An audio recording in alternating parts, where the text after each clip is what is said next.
हम लोगों ने बात की थी कि ये जो पूंजीवाद है, पूंजीवाद की विशेषता ये है कि मैं सब जगह हूँ और मैं सबको देख रहा हूँ, और इसके चलते जो पूरा टेक्नोलॉजी है और उसका जो ऑपरेशन है वो इस पूरे मॉडल पर टिका हुआ है। अब एक और चीज है जो कि कही गई है इस बीच में और उसको देखा जाना चाहिए कायदे से। ये जो डिजिटल जो भेदभाव है, इस डिजिटल भेदभाव को खत्म करने के लिए ये दावा किया गया और ये कहा गया है कि अब ये जो नया दौर है जिसमें इंटरनेट आया है, कंप्यूटर आया, मोबाइल आया और दूसरी चीजें आई हैं, इस नए दौर का जो सबसे बड़ा लक्ष्य है और जो इसने हासिल कर लिया है, अब दूरी का अंत हो चुका है।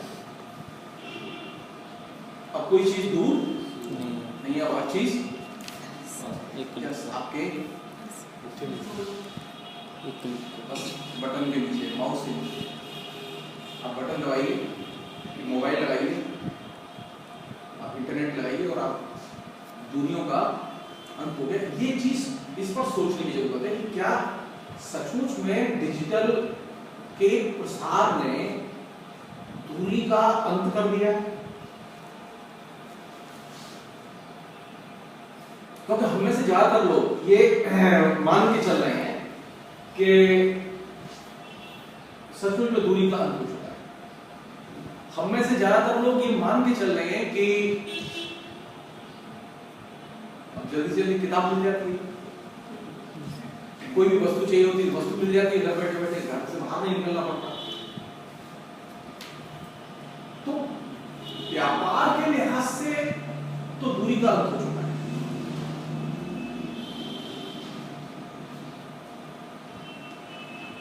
आपको कोई चीज पेरिस से मंगानी है तो वो आपको तुलनात्मक तौर पर जल्दी आ जाएगी पहले की तुलना में। पहले अगर 1 महीना लगता था तो अभी 7 दिन लगेंगे, आ जाएगी।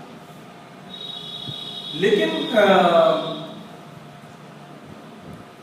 क्या ये सचमुच में ठीक है? मसलन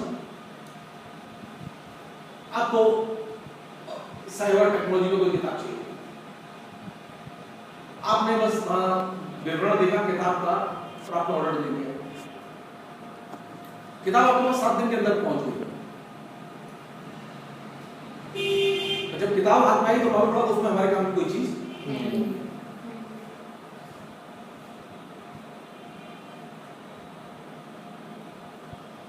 डिजिटल के जरिए आप जिस चीज को कह रहे हैं कि उससे दूरी का अंत हो गया है, चीजें जल्दी पहुंच रही हैं, उसमें इसकी कोई गारंटी नहीं है कि आप जो चाहते हैं वह चीज आपको मिल जाए।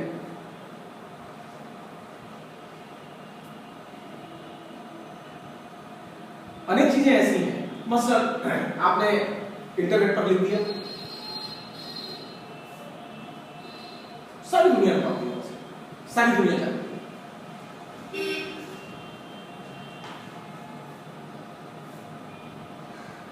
इसकी कोई गारंटी है कि उसका कोई नीचे असर हो, वो मोटिवेट करे, वो एक्टिव करे? सूचना का मतलब यह है कि वो सक्रिय करे। जो सूचना या जो कम्युनिकेशन सक्रिय न कर सके वो बेकार होती है। मैं क्लास करूं और बहुत अच्छी क्लास करूं और आपके ऊपर कोई असर न पड़े और आप झूठी झूठी मेरी प्रशंसा करें और बिल्कुल गदगद रखें आप झूठी तारीफ करके। अच्छा, मैं बिल्कुल मुखालते रहूं कि मैं बहुत अच्छी क्लास करता हूं, सच इसके एकदम विपरीत है। मैं अच्छी क्लास करता हूं ये नहीं करता हूं, ये इससे तय होगा कि मैं जो पढ़ाता हूं उसका कोई असर आपके ऊपर होता है कि नहीं होता, मेरी कोई बात आपके दिमाग में रहती है कि नहीं रहती। परीक्षा तो कल है, खत्म हो जाएगी, उसके बाद क्या होगा? क्या आपको उसके बाद कोई बात याद आती है कि नहीं आती? आपको कोई विचार हॉन्ट करता है कि नहीं करता? क्योंकि विचार बहुत ही स्लो मोशन में असर करते हैं और लेकिन करते हैं। एक अच्छी सूचना, एक अच्छा कम्युनिकेशन वह माना जाता है जो कि सुनने वाले को मोटिवेट करे, एक्टिव करे। जो विचार एक्टिव ही ना करे, आपने विज्ञापन निकाला कि आपको सब का विज्ञापन निकाला आपने और आपने बहुत हैवी प्रोपेगेंडा किया, तो एक विज्ञापन लॉन्च करने में करीब 15 करोड़ रुपए खर्च होता है। लेकिन मालूम पड़ा कि आपका सब बिका ही नहीं मार्केट। इसका मतलब है कि आपके विज्ञापन का कोई असर नहीं है। विज्ञापन का असर का मतलब है कि आपके सर्फ की बिक्री बढ़नी चाहिए।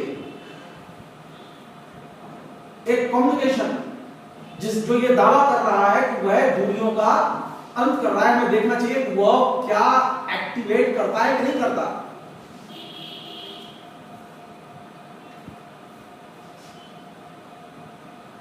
मसलन एक और चीज बताऊंगा, गांव में जो किसान है जो आपके विज्ञापन को देखता है कि 100 किस्म की खाद का इस्तेमाल कीजिए तो आपके उत्पादन बढ़ जाएगा, वो रेडियो से सुनता है आपका, वो टेलीविजन से सुनता है आपको विज्ञापन को, वो अखबार से पढ़ता है, लेकिन इसके बावजूद वो खरीदता नहीं। क्यों? वो जब तक अपने पड़ोस के किसान को उस खाद का उपयोग करते हुए नहीं देखेगा और उससे जब तक वो पूछ नहीं लेगा तो वो खरीदेगा नहीं।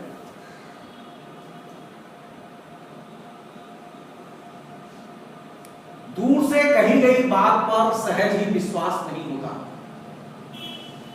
चाहे वो जितनी ही निकट की लगे। आप कोई चीज सुन के आते हैं तो आप अपने करीब के किसी व्यक्ति से घर में पूछते हैं, मम्मी ये बात सुन के आई हूं, क्या ऐसा होता है? तो मालूम होगा मैंने कहा नहीं ऐसा नहीं, ऐसा होता है। किस पर विश्वास करेंगे आप? मां पर, उस पर नहीं। डिजिटल कम्युनिकेशन की ट्रेजेडी यहां पर कि जो दूरी का अंत जिस बात के लिए या जिस कम्युनिकेशन के लिए कहा गया कि दूरी का अंत हो चुका है, हमें देखना चाहिए वो बात क्या नीचे प्रभाव छोड़ती है।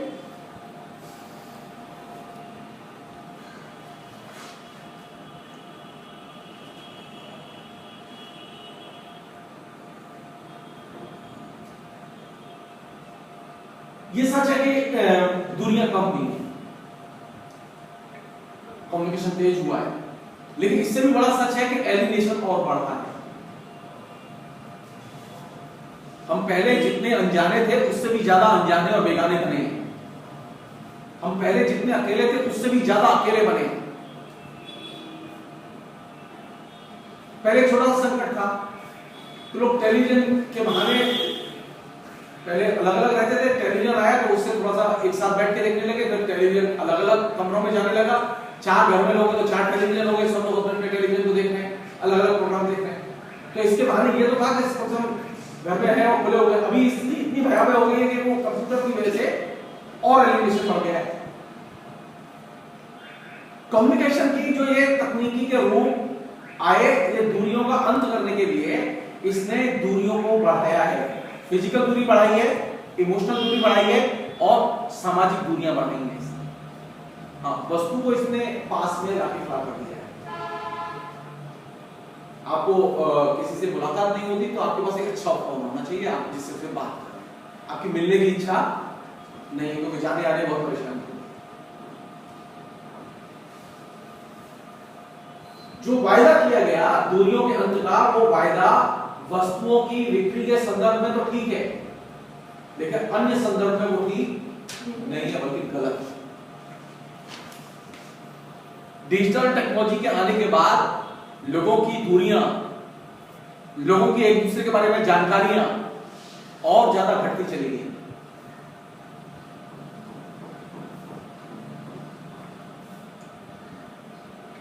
मसलन आप कोई भी एक अपनी सुविधा से कोई जगह चुन लीजिए जो सबसे ज्यादा कंट्रोवर्सी और विवाद की जगह हो,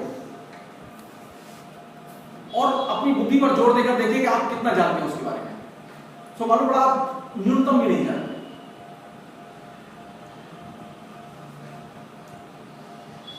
हमारे पास में जितनी भी सो-कॉल्ड सूचनाएं हैं या खबरें हैं जिनके बारे में हम ये कहते हैं कि हम बहुत ज्यादा जानते हैं। सच है उन खबरों के अलावा हम कुछ नहीं जानते।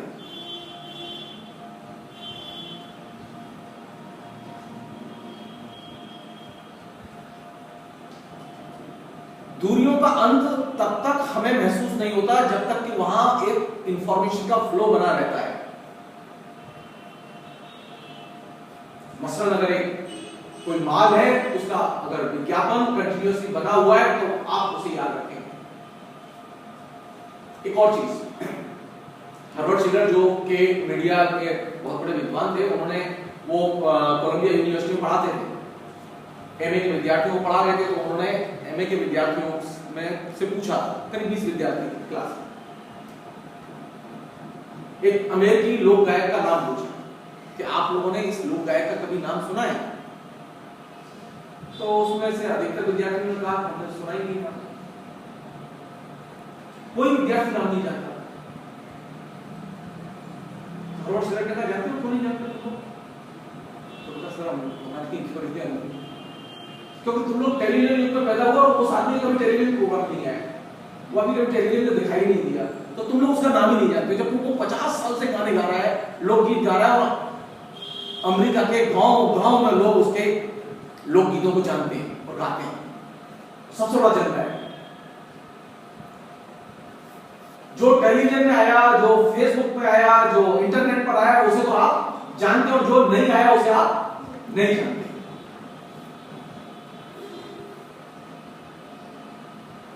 इसे दूरियों का अंत नहीं कहते, बल्कि इससे हुआ यह है कि आपका दूरी बढ़ी है। इससे यथार्थ से दूरियां कम नहीं हुई है।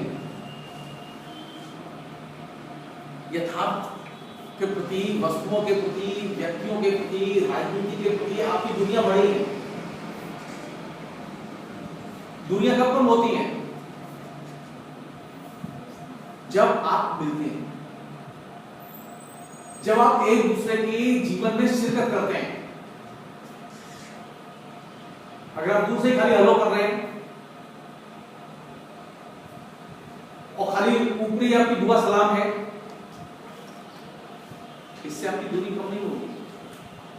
जब तक आप अपना फालतू समय एक दूसरे के बीच में व्यस्त वो व्यय न करें, तब तक आप जान नहीं सकते। दूरी को कम करने के लिए मिलना जरूरी है और समय का इन्वेस्टमेंट जरूरी है। अच्छा, जो नया जो दौर है, जो पिछले 30 साल में डेवलप हुआ है, इस दौर की खूबी है किसी को समय नहीं। आप पूछिए कि क्या कर रहे हैं, थोड़े टाइम नहीं है, बोल मिलने के लिए कहिए कि आप मिलना चाहते हैं, तो वो कहेंगे मिलना चाहते हैं, हमारे पास समय नहीं है, कल तो नहीं मिल पाएंगे, परसों नहीं मिल। तो अब पता करो कि क्या कर रहा है, तो उसमें कोई सब्सटेंशियल काम नहीं कर रहा, लेकिन उसके पास समय नहीं। दूरियां तब तक दूर नहीं होती जब तक कि आप मिले नहीं। दूरियां तब तक दूर नहीं होती जब तक आप एक दूसरे के बीच में फालतू समय का इन्वेस्टमेंट न करें। हमने क्या किया? हमने समय इन्वेस्टमेंट के लिए मोबाइल को एक सेतु के तौर पर इस्तेमाल किया और हमने मोबाइल पे बात कर।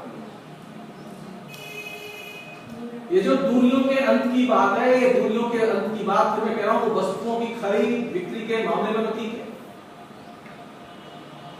लेकिन ह्यूमन रिलेशंस के मामले में, अन्य चीजों के मामले में, विचारधारा के मामले में, वैचारिक कार्यों के मामले में, ज्ञान विज्ञान के मामले में ये दुनिया घटती नहीं। मतलब आप कोई इंटरनेट में किताब पढ़ के देख लीजिए, समझ लीजिए आप। अगर इतना आसान होता तो कोई मास्टर की जरूरत ही नहीं होती।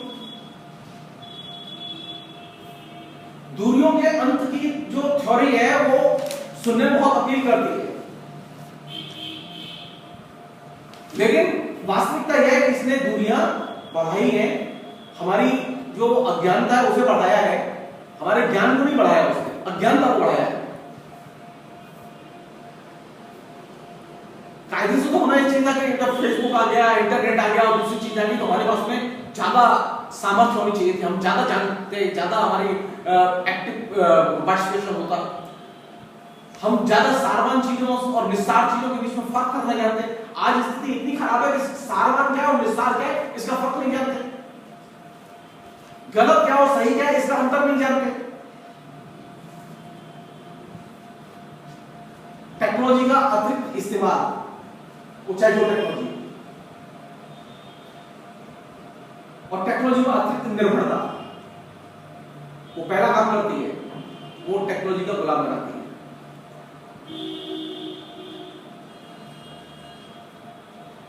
मैं फेसबुक के बिना रह नहीं सकता, मैं मोबाइल के बिना रह नहीं सकता, मैं कंप्यूटर के बिना रह नहीं सकता। ये जब अनुभूति आने लगा तो समझ लीजिए कि आप अब गड़बड़ी में हैं।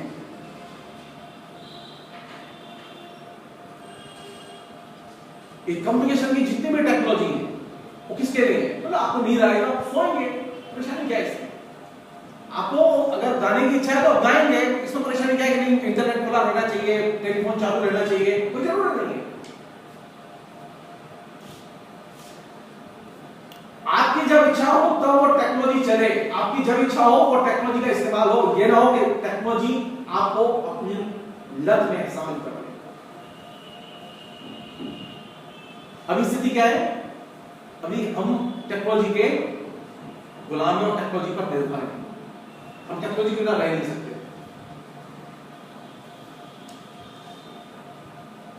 जो तुम्हारा कोई खास मतलब चीज बिगड़ गई है, अगर टेक्नोलॉजी का उस समय इस्तेमाल न करें और अपने भूल रहे हैं, कनेक्टिविटी जरूरी है। क्यों जरूरी है? क्या फर्क पड़ेगा? मोबाइल के बिना अगर निकलोगी तो क्या फर्क पड़ेगा?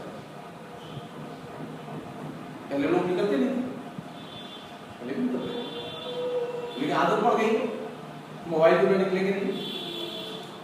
और अब स्थिति है कि मोबाइल के बिना जी नहीं सकते। ये जो मानसिकता है, ये मानसिकता उस टेक्नोलॉजी डिटर्मिनेशन के तरफ ले जाती है, तकनीकी नियतिवाद की तरफ ले जाती है, जिसकी वजह से आप तकनीकी को सर्वोपरि मानने लगते हैं। ह्यूमन एक्टिविटीज को अगर तकनीकी निर्धारित करने लगेगी तब तो तकनीकी फिर जैसे कहेगी और तकनीकी के संचालक जैसे कहेंगे वैसे ही आप मानने लगेंगे। मनुष्य की खूबी क्या है? मनुष्य की खूबी है कि वह तकनीकी से स्वतंत्र रूप से सोच सकता है, वह तकनीकी से स्वतंत्र रूप से काम कर सकता है और तकनीकी को अपनी मात कर सकता है। अगर यह होने लगे कि नहीं वो तकनीकी के बिना जी नहीं सकता, मतलब मैं अपनी तो बता सकता हूँ, मुझे बीच बीच में बहुत कोफ्त होती है और मन करता है वो हाथ से लिखूं, मैं हाथ से लिखता हूँ। मैं ये जो मेरे पास नोट्स बने ना, ये मेरे पास कंप्यूटर पे भी है, समझ लिया, लेकिन वो मन शांत नहीं होता। वो कागज पे लिखने की आदत है, वो कागज पे लिखने का मन करता है, वो मन शांत नहीं होता। वो इसमें भी होगा, मन शांत नहीं होता। कम्युनिकेशन के लिए जरूरी क्या है? कम्युनिकेशन के लिए जो दुनिया का वो, इसके लिए जरूरी क्या है कि आप चीजों को स्पर्श करके देखें। तो कैसी हो ये, जब तक मैं तुम्हें छू नहीं, सामने मिलूं नहीं, तब तक नहीं महसूस होगा तुम कैसे। फोन से कह दिया, फोन से मान लिया, तो अल्टीमेटली किस तरह के रिलेशंस बनेंगे? बहुत ही नीरस, बहुत ही बेजान, उनमें कोई आत्मीयता नहीं होगी, एक औपचारिकता होगी।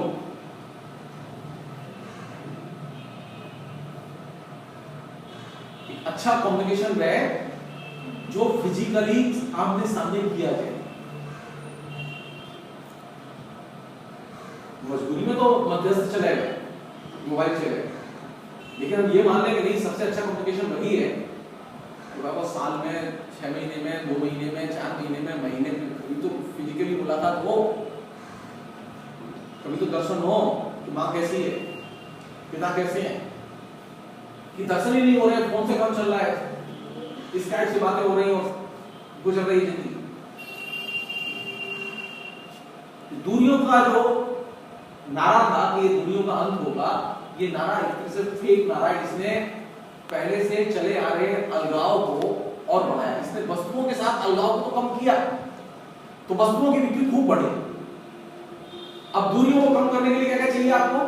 अब वो दर्जनों वस्तुएं जो आपको संगीत की शिक्षा के लिए, के बिना क्या संगीत का स्वाद अच्छा लगेगा? संगीत खूब बिक रहा है, कैसेट्स खूब बिक रहे हैं, लेकिन संगीत सीखा नहीं जाता।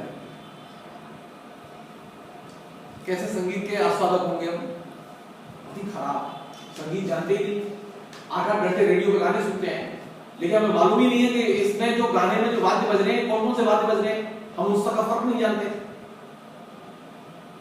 और संगीत से हमारा लगाव तो 8 घंटे गाने सुनते हैं। यदि एक नया ऐसा श्रोता पैदा हुआ है जो संगीत तो सुनता है लेकिन संगीत के बारे में जानता नहीं है, ये एकदम बोगस है।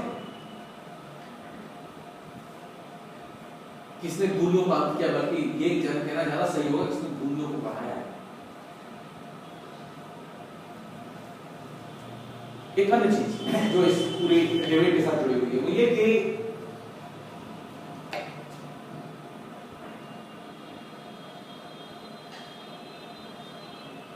ये जो डिजिटल डिवाइड या ये जो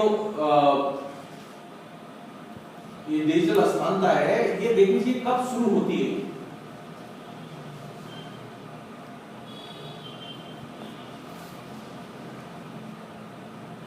ये हो सकता है कि आपके पास फोन ना हो, ये हो सकता है आपके पास इंटरनेट ना हो, लेकिन आपकी नॉलेज बहुत अच्छी है। इसकी पूरी गारंटी है कि आपके पास में सब कुछ हो और आप एकदम गधे हो।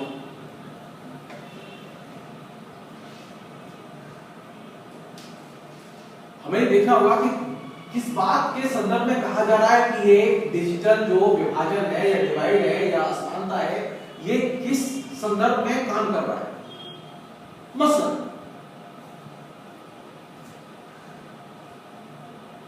कम्युनिस्ट पार्टी के लोग इंटरनेट पर नहीं है, गिनती के लोग हैं। कांग्रेस के लोग उससे भी कम है, थोड़े से हैं, और बीजेपी के लोग बेशुमार है। वो फेसबुक पर भी है, वो दुनिया भर के और तमाम जगहों पर भी है, और पूरे मीडिया में भी है। और समाजवादी पार्टी और बहुजन समाज पार्टी को तो मुश्किल से गिनती के 4 आदमी नहीं है।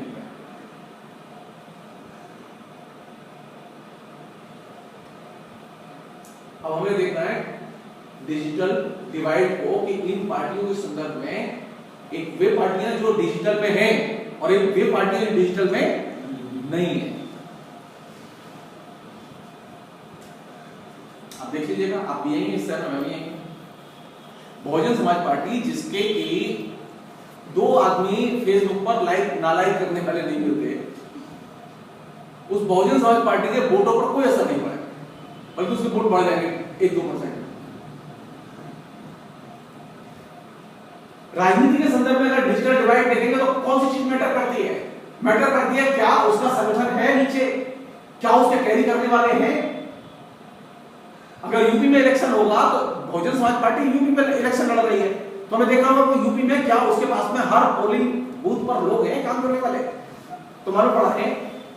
तो इंटरनेट पर जाए या ना जाए, इमैटेरियल, इंटरनेट हो या ना हो, इमैटेरियल कम्युनिस्ट पार्टी आप बोल लेंगे। तो कम्युनिस्ट पार्टी तो हरियाणा वोट काम में नहीं है। कम्युनिस्ट पार्टी वोट अगर बंगाल में पड़ जाए तो देखना होगा बंगाल में उसको कितने वोट मिले। तो मालूम पड़ा पिछले इलेक्शन आ गई, ममता से सिर्फ 10 लाख वोट कम मिले, सारे हंगामे के बावजूद।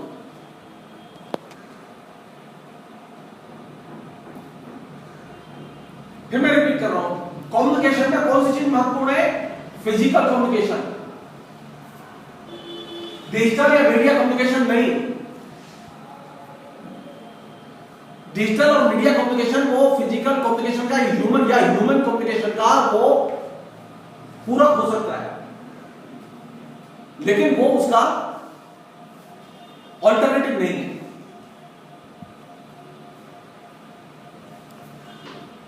अगर आप उसको ऑल्टरनेटिव बना लेंगे उसे ह्यूमन कम्युनिकेशन का, तो आपके पास में बड़े खराब रिजल्ट होंगे, आपको पता ही नहीं होगा कि नीचे क्या हो रहा है।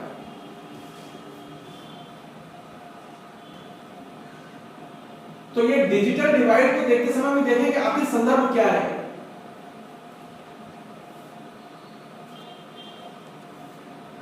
मसलन आपने एक ऐसे कॉस्मेटिक्स का विज्ञापन दिया इंटरनेट पर, जिस कॉस्मेटिक्स को जनरली हिंदुस्तान में उसके फ्रेंचाइजी नहीं, वो मिलती ही नहीं है, तो रेस्पॉन्स नहीं आएगा उसका कुछ। पैरिस में मिलती है खाली कॉस्मेटिक्स, वो लंदन में मिलती है, वो यहां मिलती ही नहीं। वो कॉस्मेटिक्स और उसका विज्ञापन असर करे, इसके लिए जरूरी है कॉस्मेटिक्स नीचे वॉकेबल रूप पर दुकान पर अवेलेबल हो। जहां सभी कॉस्मेटिक्स रहती हैं वहां वो भी हो, और उसे परसुएट करने के लिए वहां कोई लड़की खड़ी हो जो बुला बुलाई के जरा देख लीजिए, जरा देख लीजिए। तो अगर वो नहीं आएगी तो आप देखेंगे नहीं, ये तय कि ऑलरेडी वहां 4 कॉस्मेटिक्स के लिए लड़कियां खड़ी हुई है दिखाने के लिए। कोई भी डिजिटल कम्युनिकेशन, कोई भी विज्ञापन का कम्युनिकेशन, वो फिजिकल सेतु के बिना आगे नहीं जाता। अगर दुकान पर ठीक से डिस्प्ले नहीं किया गया है, अगर दुकान पर कोई आदमी बोले, वो दुकानदार जो है ना वो बहुत ही मतलब स्ट्रॉन्ग जो है वो कम्युनिकेटर है। आप गए दुकान पर, आपने कहा कि कोई चावल दे दीजिए, अच्छा तो कितना ले जाइए, बढ़िया वाला दे देना, ले जाइए 5 किलो दे दीजिए 5 किलो। तो आपने देखा तो नया है, खा के देखिए ना, खा के देखिए, पैसे मत दीजिए, ले जाइए, खा लीजिए और अच्छा नहीं तो वापस कर दीजिए। दुकानदार को उदारता से पेश आ रहा है आपको, और उसने जो चावल आपने नहीं खाया वो आपको उसने बेच दिया। आप गए, आप ले गए, आपको ठीक लगा। अगर आपको अपने आप निर्णय लेना होता, दुकानदार बीच में नहीं होता, तो चावल बिकता नहीं, चावल का विज्ञापन नहीं होता, कोई होर्डिंग नहीं होता चावल का, गेहूं का कोई होर्डिंग नहीं होता। अभी आने लगे आपके गेहूं और ये विज्ञापन, पहले नहीं आते, अभी भी नहीं आते। कौन बेचता है? दुकानदार। वो बोलता है वो धूपबत्ती वो वाली ले ली, वो बहुत अच्छी धूपबत्ती है, वो धूपबत्ती और सबके वो जो है खुशबू एक जैसी होती है, वो खाली पैकेजिंग का फर्क होता है, वो थोड़ा सा सेंटिमेंट ज्यादा होता है किसी, लेकिन वो उसकी कला पर है। वो कितना प्यार से मुस्कुरा के स्पेस देके, और वो बार बार कहता पैसे की बहन आप चिंता करना पड़ेगी, पैसे तो आ जाएंगे, की बात है। वो हाथ खुला, उसमें असल चीज क्या है, उसका जो पर्सनल टच है। किसी भी कम्युनिकेशन में कम्युनिकेटर का पर्सनल टच बहुत महत्वपूर्ण एलिमेंट होता है। वस्तु की गुणवत्ता काम करती है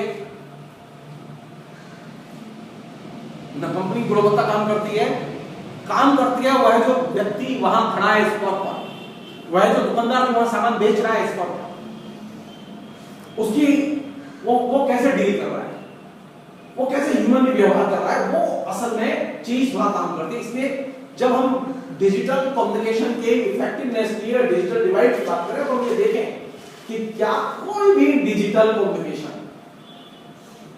वो किस संदर्भ में, उस डिजिटल विभाजन को किस संदर्भ में देखा जा रहा है, उस संदर्भ को देखें। अगर वो संदर्भ आपने एब्स्ट्रैक्ट बनाया हुआ है तो अलग बात है, लेकिन आपने कॉन्क्रीटली तय करके कि नहीं, सोशल कम्युनिकेशन के संदर्भ में, पर्सनल कम्युनिकेशन के संदर्भ में, इंटरनेट के कम्युनिकेशन के संदर्भ में, किस संदर्भ में आप डिजिटल डिवाइड को देखना चाहते हैं, ये जानना बेहद जरूरी है। एक अन्य चीज वो ये कि अगर मान लो कोई डिजिटल विभाजन है या असमानता है, तो उसके कारण क्या है?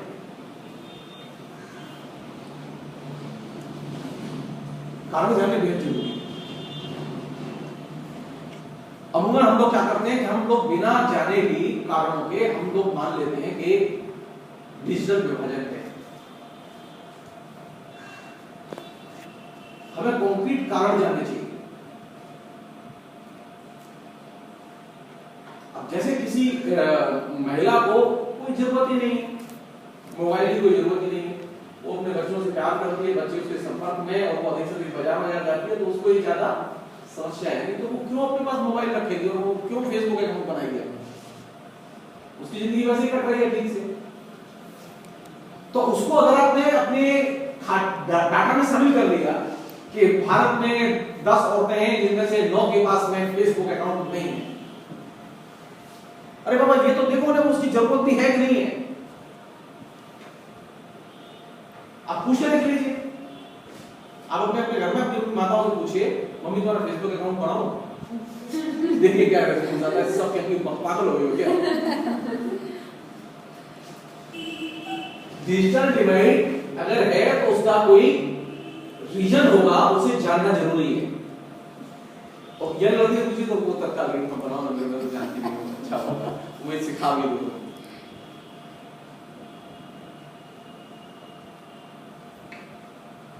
मुश्किल क्या है कि जो डिजिटल डिवाइड का जो डेटा है, जो इंटरनेट पर अवेलेबल है, तमाम किस्म की रिपोर्ट्स में आता है, वो human development report, UNDP report और यूरोपीय आर्थिक समुदाय की रिपोर्ट। मैं बहुत पागल हो गया, मतलब देखते अपने लोग इतने भयानक रूप से डेटा इकट्ठे क्यों इतना सोचे समझे। जिसकी जरूरत ही नहीं है उसको आप डिजिटल डिवाइड करके करेंगे क्या, उसको खाते में नहीं आता। डिजिटल डिवाइड वहां देखा जाना चाहिए जहां लोगों की जरूरत है और फिर वो इस्तेमाल नहीं करते।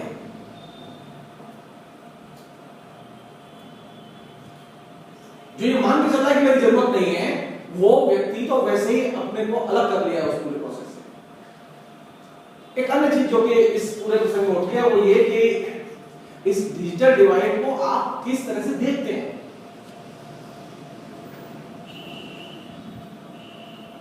उसके जैसे मैंने कल कहा था कि उसके कई तरह के पैमाने हैं, तो आप अपने, ये जरूरी नहीं है, कहीं हो सकता है कि वो लिंग भेद का पैमाना काम दे, कहीं हो सकता है वो आर्थिक पैमाना काम दे, कहीं हो सकता है वो कास्ट फैक्टर काम दे, कहीं हो सकता है वो बिजली का फैक्टर काम दे।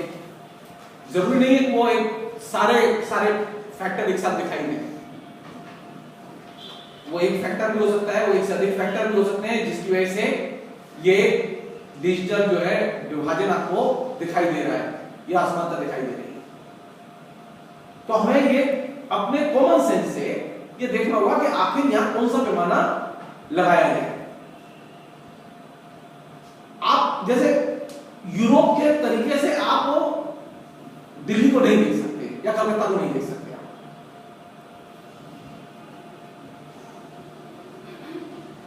यूरोप में एक सामान्य सी बात है, अमेरिका में एक सामान्य सी बात है कि 12 साल की लड़की शादी कर लेती है और वो 15 साल तक होते होते उसके 2-3 बार जो है ना हो सकता है डाइवोर्स हो जाए।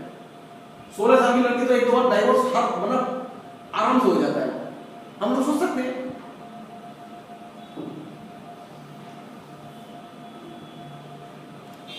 अमेरिका में बिल्कुल 60% जो है ना स्त्रियां बिल्कुल ऐसी ही नहीं, 3-4 डाइवोर्स किए, 3-4 शादियां की है, आराम से पति भी अलग रह रहा है, पत्नी भी अलग रह रही है, सबके पास एक दो बच्चे हैं, वो इसका बच्चा ले वाला, वो इसका बच्चा ले वाला, और सब अपने अपने बच्चे के साथ अकेले सिंगल मदर और सिंगल फादर। हमारे लिए संभव नहीं है।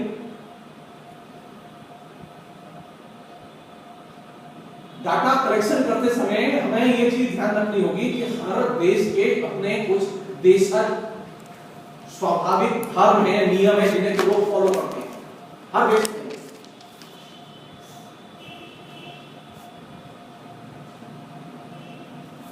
और अगर हमने उसका कोई यूनिवर्सल फार्मूला लगा दिया तो ये तय है कि उसमें गलत रिजल्ट है। तो उसके पैमाने को, डिजिटल डिवाइड के पैमाने को स्थिर करते समय लोकल एक्सपीरियंस, लोकल जो मान्यताएं, लोकल जो संस्कार हैं, लोकल जो आदतें हैं, लोकल जो अभिरुचियां हैं, उनको नोटिस किया जाना चाहिए। बिना अगर लोकल को आप नोटिस लिए, आपने कोई सोशियोलॉजी की किताब उठाई या आपने सोशल साइंस के किसी क्षेत्र की किताब उठाई और उसमें डाटा कलेक्शन का तरीका दिया हुआ है, आपने उसके हिसाब से अपना हिसाब किताब बनाया और अपना डाटा कलेक्शन शुरू कर दिया, आप तय मानिए आपका सारा रिजल्ट उल्टा है, सारा रिजल्ट उल्टा है। जैसे मैं एक छोटा सा आपको मतलब अनुभव बताऊंगा।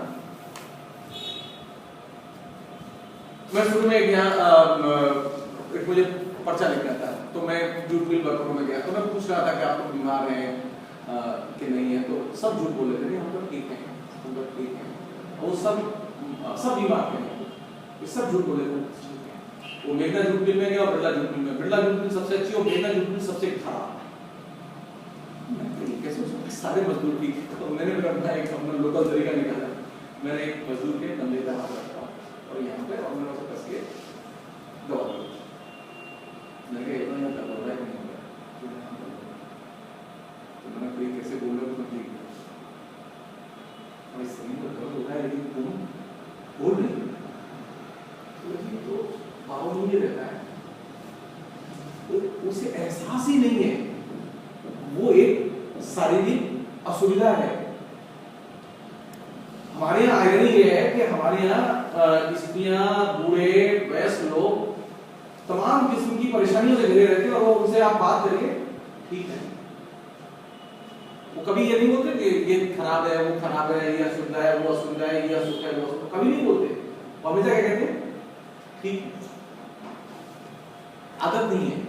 जिस समाज में फ्रेंकली बोलने की आदत न हो, जिस समाज में लोग अपने ऊपर अनेक पर्दे डाल के रखते हो, उस समाज में एक सही डाटा निकालना अपने आप में मुश्किल है। डिजिटल डिवाइड जानने के लिए जरूरी है कि आप जिन लोगों के बीच में जाते हैं उन पर पड़े हुए पर्दे आप उठाएं, तब आपको रियल फीडबैक मिलेगा।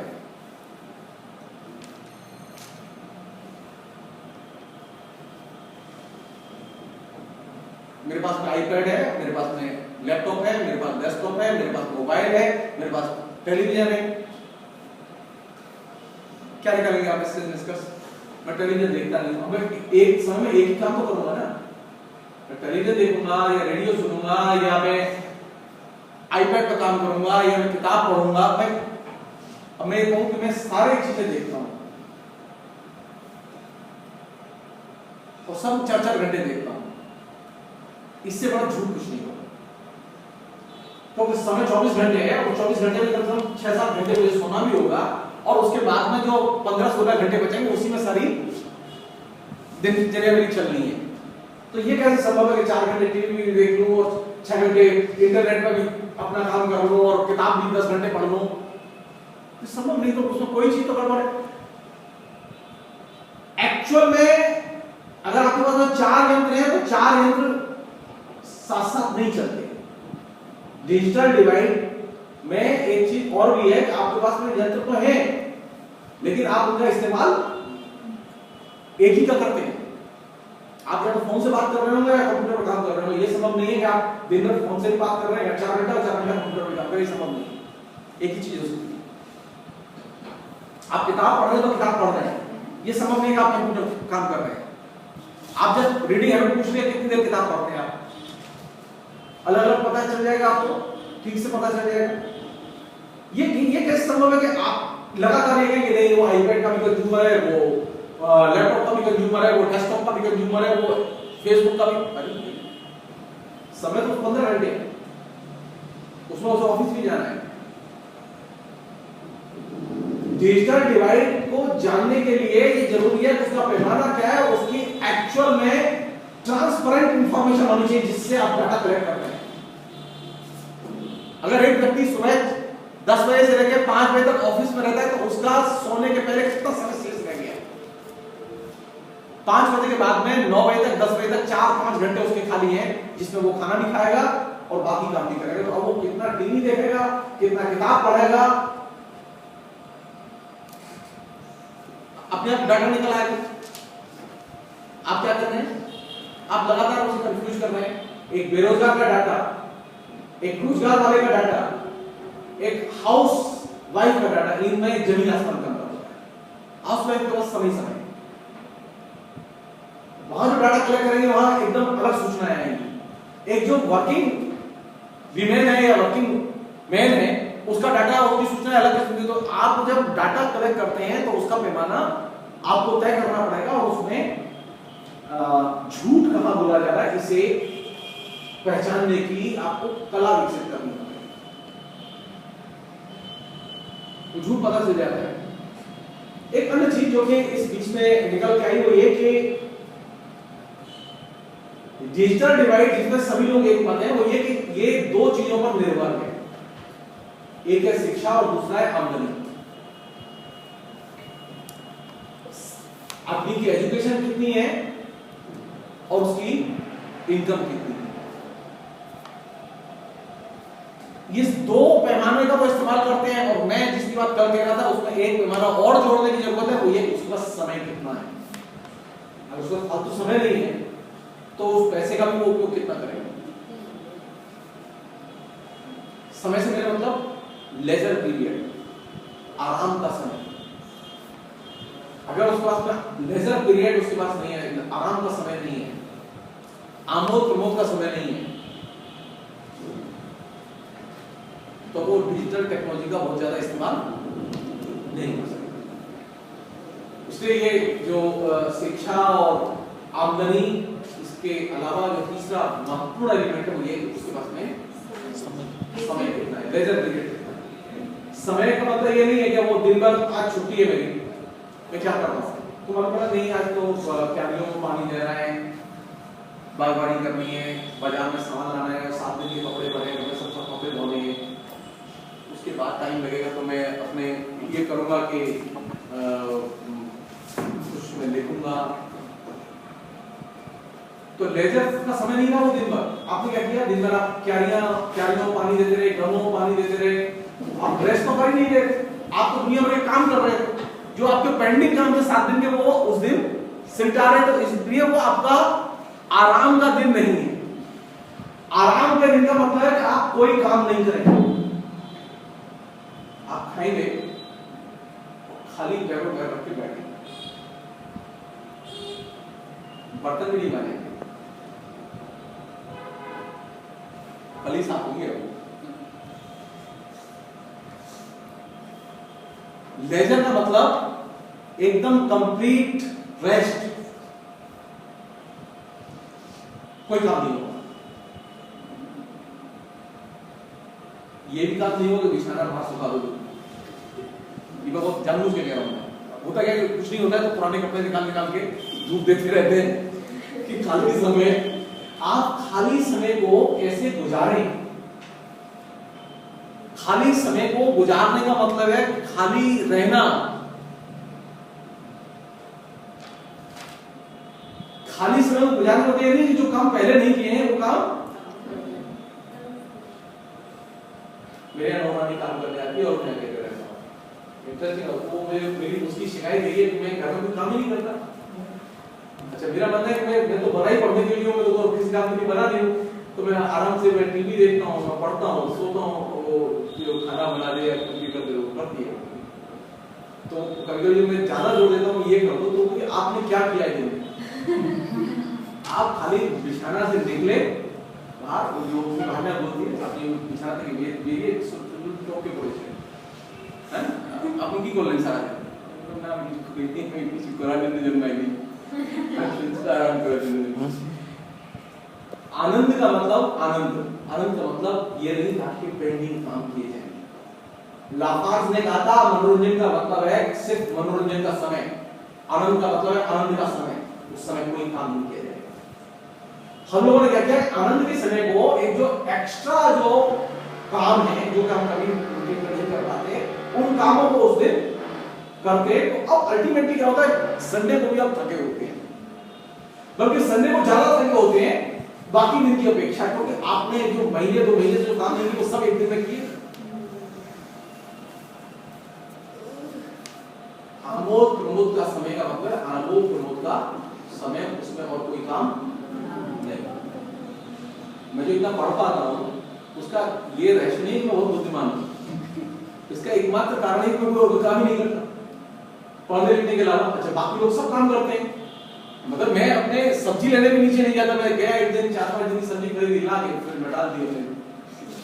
पान खाना अगर कभी इच्छा हुई तो मैं जब नीचे उतरूंगा तब खाऊंगा, नहीं तो खाता ही नहीं पान, मैं निकलता ही नहीं, 4-5 दिन तक घर से नहीं निकलता, मैं दरवाजे के बाहर नहीं जाता, कुछ भी हो जरूरत ही नहीं जाने की, क्या काम है, आराम से घर में रहूंगा, आराम से शांति से काम वाली को करना है। कहने मतलब है जब आप टोटल विड्रॉल आता है तो आप क्या करेंगे, आप सबसे ज्यादा पढ़ पाएंगे, आप सबसे ज्यादा देख पाएंगे। कार्ल मार्क्स लेजिस्लेटिव पाए तो उनका सारा काम उनकी बीवी देखती थी, जितने बच्चे हो रहे हैं सब बीवी देख रही है, बच्चे मर रहे हैं तो बीवी देख रही है, बच्चे जिंदा हैं तो बीवी देख रही है। कार्ल मार्क्स को कोई काम नहीं है सिवाय इसके उन्हें लाइब्रेरी जाना और पढ़ना है। क्रिएशन के लिए खाली समय का होना बेहद जरूरी है, बिना उसके क्रिएशन संभव नहीं है। इंटरनेट के लिए या किसी भी चीज के लिए आपके पास में अनडिस्टर्ब समय तो हो। डिजिटल डिवाइड जिसे हम लोग कहते हैं, हम डिजिटल विभाजन जिसे हम लोग कह रहे हैं, उस डिजिटल विभाजन को देखने का हमें अपना पैमाना बदलना होगा। आपने क्या किया कि आप 7 बजे ऑफिस से आए, 1 घंटा इंटरनेट पर बैठे, या 1 घंटा आपने किताब पढ़ी, या 1 घंटा आपने सिनेमा देखा, तो आपने 1 घंटे में तो सारा काम किया। तो मैं ये कैसे कहूं कि ये डिजिटली डिवाइडेड है, ये डिजिटली एकदम वंचित है, क्योंकि उसका समय नहीं था। उसके घर में सारे यंत्र हैं, सब कुछ है, उसके पास सारी सुविधाएं, इकोनॉमिकली एकदम परफेक्ट है, वो कोई अभाव नहीं है, लेकिन उसके पास समय नहीं है। डिजिटली असमान किस संदर्भ में आप देख रहे हैं, इसे देखना होगा। क्या वहां एक्चुअल सिचुएशन क्या है उसमें भारत के लिहाज से, ये चीज बहुत जरूरी है। भारत में आत्मगोपन की आदत है, अपने को छुपाने की आदत है, झूठ बोलने की आदत है। यूरोप में ये चीज नहीं है। हम लोग पढ़ते ही नहीं, कहते पढ़ रहे हैं, किताब खरीदते ही नहीं, लाइब्रेरी जाते ही नहीं, वो कहते हैं पढ़ रहे हैं। झूठ बोलने की आदत है हम लोगों की। डिजिटल डिवाइड क्या करेगा, ये आप सारे यंत्र दे दिए तभी वो नहीं पढ़ेगा, सारी सुविधाएं दे दीजिए।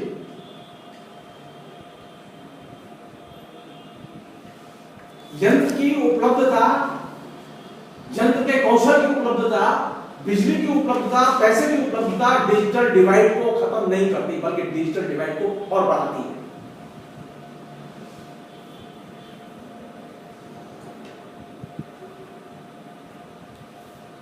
सवाल यह कि आप डिजिटल डिवाइड को किस संदर्भ में देख रहे हैं। अगर आप किताब लिखते हैं तो क्या आप कंप्यूटर पर 10 घंटे 15 घंटे बैठ के किताब लिखते हैं कि नहीं लिखते?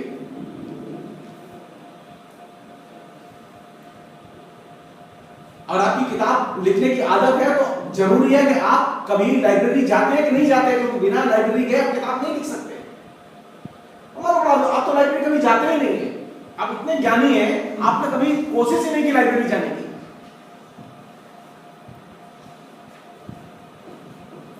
डिजिटल डिवाइड जिसका कहते हैं नॉलेज के क्षेत्र में असर पड़ता है, जिसका पॉलिटिक्स में असर पड़ता है, जिससे मैं कह रहा हूं कि हमें फिजिकली वेरीफाई करना होगा कि जो जिस संदर्भ में ये डिजिटल डिवाइड की बात की जा रही है, राजनीतिक क्षेत्र में की जा रही है या अर्थनीति के क्षेत्र में की जा रही है, अर्थनीति के क्षेत्र में की जा रही है, तो हमें देखना होगा किसान बीज खरीदता है कि नहीं खरीदता है तो किससे मोटिवेट होकर खरीदता है। किसान कभी भी बीज विज्ञापन देख के नहीं खरीदता, किसान बीज खरीदता है पड़ोस के किसान से पूछ के तुमने वो बीज डाला था, उसका रिजल्ट क्या था। जब वो कहता है हाँ तुम खरीद लो, तब वो जाता है खरीदने के लिए। आप लाख विज्ञापन देते रहिए, लाख घर आदमी भेजिए, कन्विंस करने के लिए वो नहीं मानेगा। चाहे कितने किसी वैज्ञानिक जाए उसे कहने के लिए आप ये खेती में ये बीज का इस्तेमाल कीजिए, बहुत ज्यादा खेती होगी, वो एकदम नहीं मानेगा। ह्यूमन कम्युनिकेशन डिजिटल कम्युनिकेशन से ज्यादा इफेक्टिव और विश्वसनीय होता है। डिजिटल कम्युनिकेशन ह्यूमन कम्युनिकेशन को रिप्लेस नहीं कर सकता, वो उसका पूरक हो सकता है। हम लोग क्या कर रहे हैं, हम डिजिटल कम्युनिकेशन को ह्यूमन कम्युनिकेशन से ऊपर दर्जा दे रहे हैं और ह्यूमन कम्युनिकेशन को सबऑर्डिनेट या गौड़ बना रहे हैं।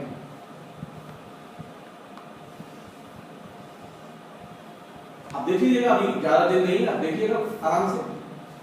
अगर इतना ही बढ़िया रिजल्ट होता तो ओबामा की प्रसिद्धि सबसे नीचे है अभी अमेरिका में, और ओबामा का सारे मीडिया पर नियंत्रण है, सारी वेबसाइट सर्वर कंपनी में नियंत्रण है, और ओबामा अभी सबसे ज्यादा अलोकप्रिय देश है। क्यों? ह्यूमन कम्युनिकेशन किससे संचालित होता है? ह्यूमन कम्युनिकेशन ह्यूमन रिसोर्स और ह्यूमन जो आवश्यकता है उनसे संचालित होता है।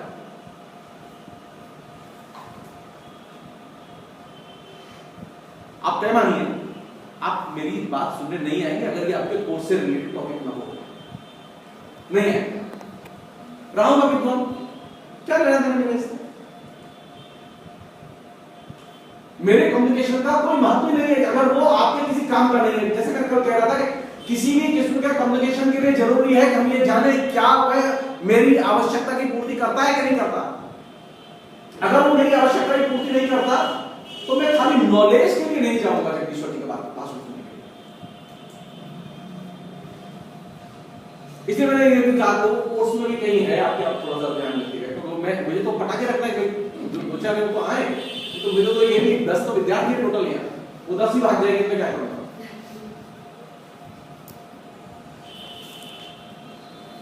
ह्यूमन कम्युनिकेशन आवश्यकता पर निर्भर करता है। अगर आपकी आवश्यकता की पूर्ति होती है, अब मैं फ्रेंच में भाषण देता, आपके काम का होता, किसी काम का नहीं होता, क्यों आप जानते ही नहीं। डिजिटल डिवाइड में ये बहुत महत्वपूर्ण है कि आप जो लैंग्वेज जानते हैं उसका रिसोर्स इंटरनेट पर, उसका सोर्स, उसका संसाधन इंटरनेट पर है या नहीं है। आप हिंदी में पीएचडी कर रहे हैं, कम्युनिकेशन में पीएचडी कर रहे हैं हिंदी में, वहां पर 4 निबंध भी नहीं, तो आपके लिए इंटरनेट किसी काम का नहीं, आप क्यों कनेक्शन लेंगे वेब न्यूज में? आपकी कोई सामग्री नहीं है और दूर दूर तक आने का कोई चांस ही नहीं है। डिजिटल डिवाइड का पैमाना क्या है, डिजिटल डिवाइड के कारण क्या है, इन्हें प्रॉपरली आइडेंटिफाई करने की जरूरत है। और हर देश में वो अलग अलग होते हैं, हर देश में अलग अलग होते हैं, उनका कोई यूनिवर्सल नियम नहीं है। एक अन्य चीज, आखिरी चीज वो ये कि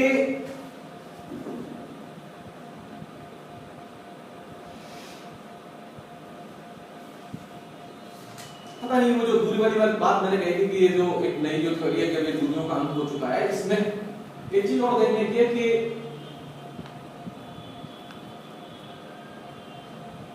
ये जो व्यक्ति या वस्तु, इनका जो प्रोफाइल है,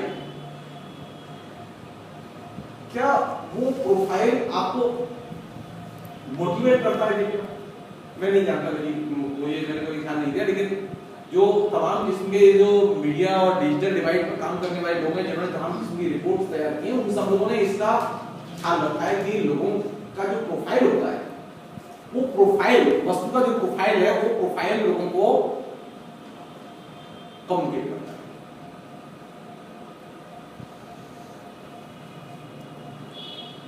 मुझे ये लगता है कि उस प्रोफाइल से सूचना तो मिलती है, लेकिन वो प्रोफाइल मोटिवेट नहीं करता। क्योंकि जैसा कि मैं कह रहा हूं, जैसे आप दुकान पर जाते हैं, दुकान पर सेल्स गर्ल नहीं है या सेल्समैन नहीं है, तो आप सामान को हाथ नहीं करना।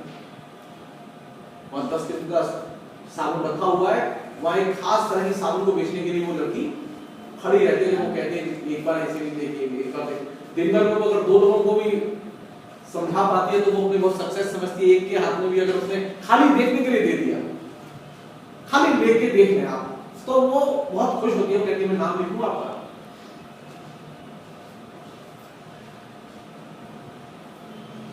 प्रोफाइल, बिजनेस का डाटा या व्यक्ति का अपना परिचय, ये कम्युनिकेशन में न्यूनतम भूमिका अदा करता है, सीधे सीधे। अब आप लाख लिखिए, रविन्द्रनाथ बहुत अच्छे विद्वान है, बहुत अच्छा लिखते हैं, बहुत अच्छा लिखते हैं, वो हिंदी भाषा पढ़ के ही नहीं है। नया जो बंगाली पैदा हुआ है, उसमें ज्यादातर यंग बंगाली रविन्द्रनाथ को पढ़ के ही नहीं देते। वो लाउड स्पीकर से तो कान बंद नहीं कर सकता, तो लाउड स्पीकर से खूब बजता है, खूब बजता है रेडियो से, तो वो कान में जाता है, तो वो थोड़ा सा उनके नॉलेज में है। लेकिन एक ह्यूज क्राउड है यूथ का जो कि रविन्द्रनाथ को एकदम नहीं है, कुछ नहीं। आपका परिचय हो, आपका प्रोफाइल हो, वो अपने आप मोटिवेट नहीं करेगा, बिल्कुल नहीं करेगा। 2 ही चीजें हैं, या तो कोई धक्का दे, थोप दे, जबरदस्ती करे तो आप जेल गए उसे, या फिर आपकी कोई मजबूरी। अमूमन ये देखा गया कि लोगों ने मजबूरी में कम्युनिकेशन के इस व्यक्ति के परिचय को माना है। बहुत कम परसेंट है जो कि व्यक्ति के परिचय को पढ़ के, प्रोफाइल पर परिचय को पढ़ के मोटिवेट होते हैं। ज्यादातर लोग मोटिवेट नहीं होते। वो कैसे मोटिवेट होते हैं? घर में किसी ने समझाया, या कॉलेज में या यूनिवर्सिटी में किसी ने समझाया कि देखो बेटा वो रविंद्रनाथ बहुत अच्छा लेखक है, उसकी कविताएं पढ़नी चाहिए, उसे जानना चाहिए, थोड़ा सा उसकी अच्छे से उसने प्रशंसा की, तो वो फिर मालूम पड़ा कि देश पत्रिका में भी विशेषण आ गया, अखबार में छप गया, तो और ये हिट कर गया मामला। आप कह रहे थे सुन नहीं रहे थे। अनेक बार क्या है कि जो लिखा है, जो कहा गया है, उसे तत्काल नहीं मानते जब तक कि उसका चौतरफा हमला न बोला जाए।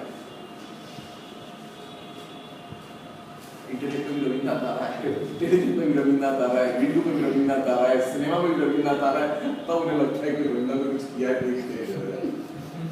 तब वो जाके किसी फिल्म को देखा।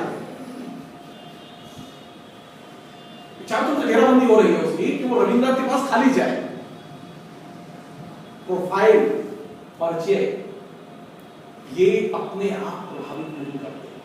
उसका सबसे अच्छा उदाहरण है कि आप कोई भी कमोडिटी खरीदने जाइए, आप कभी भी उसके जो रेपर चिपका होता है उस पर जो लिखा रहता है उस वस्तु के गुण, कौन कौन सी चीज उसमें शामिल की है, उस पेपर को कभी पढ़ते ही नहीं, आप सीधे खरीदते।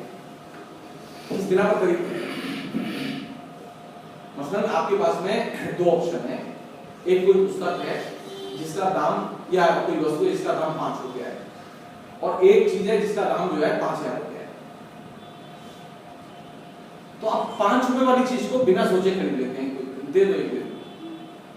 5000 वाली के बारे में आप 2-3 बार सोचते हैं। कोई छोटी कम दाम की चीज आप तत्काल ले लेते हैं, भैया वो कार खरीदनी हो तो देख एक बार शोरूम में जाएंगे, 2 बार शोरूम में जाएंगे, घर में आएंगे, 4 दोस्तों को फोन करेंगे, क्योंकि 4 लाख का मामला है तो आप 36 बार पूछते हैं, अच्छा आप बताइए वो गाड़ी कैसी है, बताइए ये गाड़ी कैसी है। जितनी बड़ी चीज खरीदनी होती है, जितनी महंगी चीज खरीदनी होती है, उतना ही ज्यादा आप सोचते हैं। और जितनी सस्ती चीज होती है, जो 5 रुपए की लॉजेंस, बच्चा पड़ जाता है ना तो कहता है मम्मी लॉजेंस, तो वो मम्मी देखती नहीं किस लॉजेंस की तरफ इशारा किया बच्चे ने, वो दुकानदार से कहती दे रहे हैं इसे, उसे मालूम नहीं है वो अच्छी है बुरी है, क्वालिटी कैसी है, वो चुपचाप कहती दे रहे हैं क्योंकि 5 रुपए की है। वही बच्चा अगर किसी महंगी चीज पर हाथ रख दे तो क्या कहती है, बेटा बेटा कोरे दे, आगे बाड़ी हुई, कॉन्टिनेंट तो बाड़ी करते हो, आगे बाड़ी हुई कारपोरेट तो एकदम सुंदर तो बेचारा वो कंफ्यूज इस समय बाड़ी भी अच्छा वो सेंसिटिव होते बच्चे तो वो रिसीव भी ठीक से करते हैं, हाँ ठीक है बाड़ी तो जरूरी है, बाड़ी बाड़ी करनी जरूरी है, तो बेचारा कंफ्यूज होकर करने अल्टीमेटली आ जाता है। वो देखता है कि 5 रुपए की चीज बहुत जल्दी आ गई और इतनी महंगी चीज थी, तो बीच में बाड़ी आ गई, गाड़ी आ गई, इतनी और की चीजें आ गई, इतने बोझ आ गए बीच में। यानी एक अच्छा कम्युनिकेशन वो ह्यूमन कम्युनिकेशन होता है जिसमें कि उसका पर्टिकुलर रेफरेंस काम करता है, वहां यूनिवर्सल रेफरेंस से काम चलने वाला नहीं है। वहां एक पर्टिकुलर रेफरेंस जो उसके खटाक से उसके दिमाग में, जिससे आप बोल रहे हैं उसके दिमाग में घुस जाए। डिजिटल डिवाइड के जितने भी यूनिवर्सल फार्मूले वे भारत जैसे देश में जहां के 3000 जातियां रहती हैं और जहां के आय का स्तर 1 से लेके 5 करोड़ तक के बीच में हो। मुकेश अंबानी की मंथली तनख्वाह 5 करोड़ रुपया और एक सामान्य जो मजदूर है उसकी तनख्वाह 100 रुपया।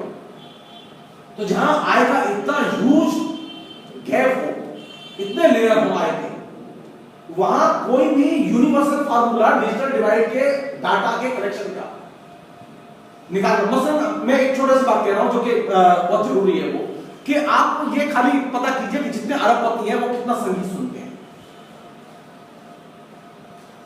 मैं पर्सनल एक्सपीरियंस से जानता हूं, मैं जिन लोगों को, अधिकतर अरबपति संगीत सुनते ही नहीं, उनका समय नहीं होता, उनको मालूम ही नहीं दुकान पे क्या बिकता है क्या नहीं बिकता है। अगर आप उनसे पूछेगा तो वो ज्यादा कोई सही जवाब, तो डाटा तो वो आते ही नहीं है कभी। वो कुछ पूछना होता तो कहते वो हमारे जो चीफ एग्जीक्यूटिव है उनसे बात, कुछ नहीं मालूम, सिवाय उसे ये मालूम है कि उसके बैंक में कितना पैसा है, इसके अलावा वो कुछ नहीं जानता। जिससे पूछा जा रहा है उसके ज्ञान का स्तर क्या है, ये बेहद जरूरी है। साधारण स्त्री से मैं ये पूछूं, चाहे वो हिंदी भाषी हो चाहे बंगला भाषी हो, कि अच्छा आपने रविन्द्रनाथ की फला किताब पढ़ी है, वो बंगाली और क्या जवाब देगी इसका? क्या लेना देना उसका? उससे अगर ये पूछा जाए कि तुम्हारे पड़ोस में जो महिला रहती है उसका नाम क्या है, तो उसका कटाक्ष से जवाब देगी वो। लेकिन अगर उससे पूछा जाए कौनका देवी की आपने फलां रचना सुनी है, तो कहेगी कौनका देवी की। तो आप क्या कहेंगे? ये डिजिटल डिवाइड आ रहा है कि वो गाने नहीं, वो गाने सुनती है, उसके काम की नहीं है कौनका देवी को, क्यों याद रखेगी कौनका देवी को? उसने जरूर सुना होगा। शिक्षा का स्तर, ज्ञान का स्तर क्या है, ये चीज देखने की जरूरत है। और वो इससे नहीं तय होगा कि उसने हाई स्कूल किया है, इंटर किया है, एमए किया है। ये तय होगा इस बात से कि वह किस लेवल पर जी रही है और किस तरह की सूचनाओं में जी रही है। एक हाउसवाइफ, उसका बिल्कुल कट ऑफ है, वो अखबार नहीं पढ़ती, वो टेलीविजन न्यूज नहीं सुनती, वो इंटरनेट पर नहीं जाती। आप उससे तमाम किस्म की बंगाल की खबर लेना चाहिए तो वो खबर नहीं मिलेगी। उसे कौन सी खबर मिलेगी? उसे मालूम होगा कल हड़ताल है, घर में किसी को नहीं मालूम, उसे मालूम है, तो उसे क्यों मालूम है? उसे बाजार से सामान मंगवाना होगा। कल हड़ताल है, इसकी जानकारी उसे पहले होती है। कितने बजे से कितने बजे तक पानी नहीं आएगा, इसकी जानकारी उसे पहले होती है, क्योंकि उसे घर में काम करना है। ज्ञान का स्तर क्या है, किस तरह की परिस्थितियों में वो ज्ञान ऑपरेट करता है, ये चीज जानना बेहद जरूरी है। डिजिटल डिवाइड को जानना है। अगर आप चॉम्स्की से पूछेगा क्या आप ब्लॉग बनाना जानते हैं, चॉम्स्की नहीं जानता। और ये सच है, चॉम्स्की नहीं जानता। नामा सिंह ब्लॉग बनाना नहीं जानते, जरूरत नहीं होगी। जिसकी जो चीज जरूरत नहीं है उसके बारे में अगर उससे पूछा जाएगा तो नेगेटिव आंसर आएगा, लेकिन इसका कतई अर्थ नहीं है कि आप उसे अज्ञानी की कोटि में डाल दें। डिजिटल डिवाइड में जो डाटा कलेक्शन का जो तरीका है, आप किसी से वही डाटा लेंगे जो आप उसे सूचना देंगे या जैसा उसे सवाल करेंगे, आपको उसके अनुरूप ही उत्तर मिलेगा। ये संभव ही नहीं है उसके विपरीत उत्तर मिलेगा। आप हाउस वाइफ से अगर उसे बिल्कुल घरेलू पड़ोस से सवाल कीजिए, उससे पूछिए कि पड़ोस में जो जनरल स्टोर वाली दुकान है उस आदमी का नाम क्या है, तो वो तत्काल बता देगी। तो उससे सामान खरीदती है। आप उससे पूछिए श्याम बाजार में कहां पर किस तरह की दुकान है, वो ठीक बताएगी कहां का दुकान है, जो वो जाती है बाजार। अब जो महिला मॉल में जाती ही नहीं, तो वो मॉल में क्या क्या बिकता है और कैसे चलती है दुकानें, उसके बारे में उसे जानकारी नहीं होगी, तो उससे ये पूछना या जानना ही गलत है। डिजिटल डिवाइड में जिससे पूछा जा रहा है उसके ज्ञान के स्तर को और उस ज्ञान किस दायरे में विचरण करता है, उस विचरण के दायरे को जानना जरूरी है। सामान्य तौर पर होता क्या है कि तमाम किस्म की ह्यूमन डेवलपमेंट रिपोर्ट, यूएनडी की रिपोर्ट, तमाम यूरोपीय आर्थिक समुदाय की रिपोर्ट, तमाम यूएनओ की रिपोर्ट जो आती है, में जो डाटा होते हैं डिजिटल डिवाइड वाले, उसमें एक खास तरह की फेकनेस होती है। और फेकनेस इसलिए होती है क्योंकि वह यूनिवर्सल पैमाने के आधार पर रिपोर्ट तैयार की जाती है बिना ये जाने कि यहाँ ज्ञान के कितने लेवल हैं। समाज में जितने मनुष्य हैं उतने ही ज्ञान के और यथार्थ के स्तर हैं। अगर इस समाज में 125 करोड़ लोग हैं तो इस समाज में ज्ञान के और यथार्थ के 125 करोड़ स्तर हैं। इन्हें आप 2 या 3 स्तर बना के आप खत्म नहीं कर सकते, तो वहां तो ज्यादा कैटेगरी बनाने की संभावना ही नहीं है। इसलिए डिजिटल डिवाइड को जब आप देखेंगे तो हर व्यक्ति एक अलग यूनिट है, हर व्यक्ति की एक अलग समझ है, हर व्यक्ति की एक अलग समस्या है, हर व्यक्ति के ज्ञान का स्तर, उसके विचरण का स्तर, उसके सूचनाओं के आदान प्रदान के तरीके, मीडियम अलग अलग है। इसलिए डिजिटल डिवाइड देखते समय हमें ये चीज हमेशा माइंड में रखनी होगी कि ज्ञान का स्तर क्या है और किस तरह की चीजें जिससे आप डेटा ले रहे हैं वो किस तरह की चीजें पढ़ता, लिखता है, जानता है। जो जानता है, जो चीज जानता है उसके बारे में पूछो तो ठीक है, जो चीज जानता ही नहीं है, अब मुझसे पूछो मछली कैसे बनती है तो मैं बता ही नहीं सकता, दाल कैसे बनती है तो बता दूंगा मैं, लेकिन मछली कैसे बनती है मैं नहीं जानता। तो अब आप क्या कहेंगे, बंगाल में रहते हैं आप इतना भी नहीं जानते हैं। एकदम एब्सर्ड होगा ये, क्योंकि वो मेरा जानने का काम नहीं है। जो चीज जानता हूं, जो चीज समझता हूं, उसके बारे में सवाल किया जाए तब तो ये पता चलेगा कि मैं जानकार हूं या जानकार नहीं। डिजिटल डिवाइड के जो डाटा है उसके साथ में ये एक क्राइसिस है कि वे एक यूनिवर्सल नियमों के आधार पर, मानकों के आधार पर डाटा कलेक्ट किए जाते हैं और उसमें जो वेरिएशंस हैं वो वेरिएशंस गायब हो जाते हैं। तो उसके चलते क्या है, एक अजीब सी जो है जैसे कि जानकारी आती है जैसे कि भारत जो है बहुत पिछड़ा हुआ है डिजिटल असमानता के आधार पर। क्यों पिछड़ा हुआ है? क्योंकि आपने ये पहले पैमाना बताया कि जिसके पास में डिजिटल इक्विपमेंट है और डिजिटल कम्युनिकेशन है वो नॉलेजेबल आदमी है। अब मुश्किल यही इस पहली धारणा में है कि जिसके पास डिजिटल इक्विपमेंट है, डिजिटल कम्युनिकेशन है, वो अगर ज्ञानी है और ज्ञान संपन्न है तो पहले इसमें खाली इसी चीज को देख लिया जाए। ये संभव है कि सारे इक्विपमेंट हो, कम्युनिकेशन के सारे चैनल खुले हों और उसके बावजूद उसके पास में न्यूनतम जानकारियां हों। इसकी पूरी संभावना है क्योंकि सूचनाएं एक्वायर करनी पड़ती है, उसके बाद तो एक्वायर करने का टाइम नहीं है, वो तो इतना व्यस्त है।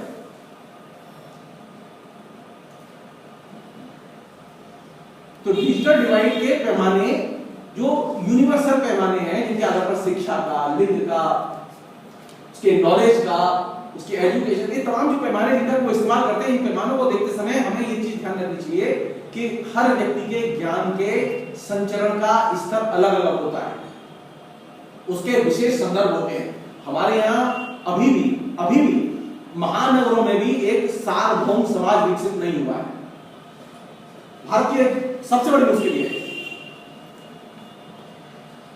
पेरिस में आपको यूनिवर्सल चीजें मिल जाएंगी, पेरिस में यूनिवर्सल थिंकर मिल जाएंगे वैसे, लेकिन हिंदुस्तान में संभव ही नहीं है। न दिल्ली में मिलेंगे, न कलकत्ता में मिलेंगे, न बॉम्बे में मिलेंगे। क्यों? कैपिटल का क्यों नहीं ऐसा होता है? ये कैपिटलिस्ट मोड ऑफ प्रोडक्शन की जो तमाम किस्म की कॉम्प्लिकेशन टेक्नोलॉजी है उनका क्यों नहीं उस तरह का असर होता? उसका असर कारण ये है कि जो ज्ञान के विभिन्न व्यक्तियों के जो स्तर हैं, उनके ग्रहण करने की जो प्रक्रियाओं के जो अंतर है वे इतने व्यापक हैं कि वहां किसी भी किस्म का एक सार भाव पैदा करना और एक सार रिजल्ट पाना एकदम असंभव है, एकदम असंभव है। चाहे वो हिंदी भाषियों के बारे में हो, चाहे वो बांग्ला भाषियों के बारे में हो, चाहे वो अन्य भाषियों के बारे में हो।